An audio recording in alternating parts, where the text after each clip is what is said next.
Le projet EFGL, c'est un projet pilote d'éolien flottant. C'est un projet de 3 éoliennes de 10 MW. Ce sont les éoliennes les plus puissantes jamais installées en France. À 16 km au large de Leucate et du Barcarès, il va y rester pendant une durée de 20 ans. Et chaque année, il fournira de l'électricité renouvelable pour environ 50 000 personnes, donc l'équivalent d'une ville comme Narbonne à peu près. Et donc on parle de projet pilote parce que c'est le dernier stade avant des projets commerciaux. Ça veut dire des projets plus gros, plus conséquents, avec un plus grand nombre d'éoliennes. Donc là, vous voyez derrière moi un des 3 flotteurs du projet EFGL. C'est un flotteur qui fait 22 mètres de haut. En conditions opérationnelles en mer, il y aura 14 mètres de flotteur sous l'eau et puis 8 mètres au-dessus. Et donc concrètement, comment ça marche? On vient d'assembler une éolienne qui fait 1000 tonnes sur un flotteur en acier qui fait à peu près 2500 tonnes.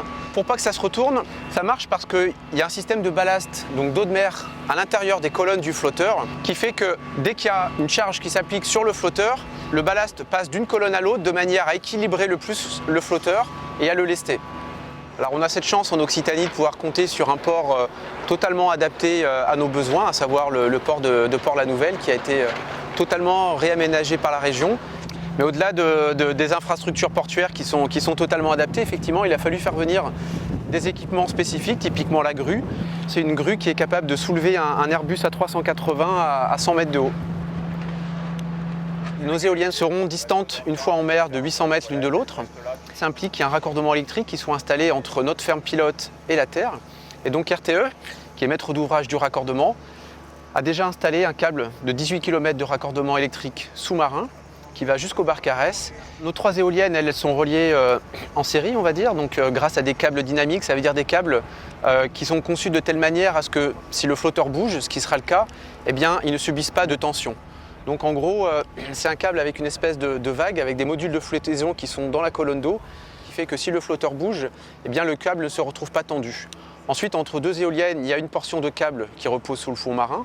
Et puis lorsqu'on arrive à l'éolienne la plus proche de la côte, là c'est directement le câble de raccordement électrique de RTE qui prend la suite. Et donc ce câble qui fait 18 km de long, lui il a été ensouillé par RTE dans une profondeur d'1 mètre. Ça permet effectivement à toutes les activités, notamment de pêche, notamment d'art traînant, de chalutier, eh bien de se poursuivre.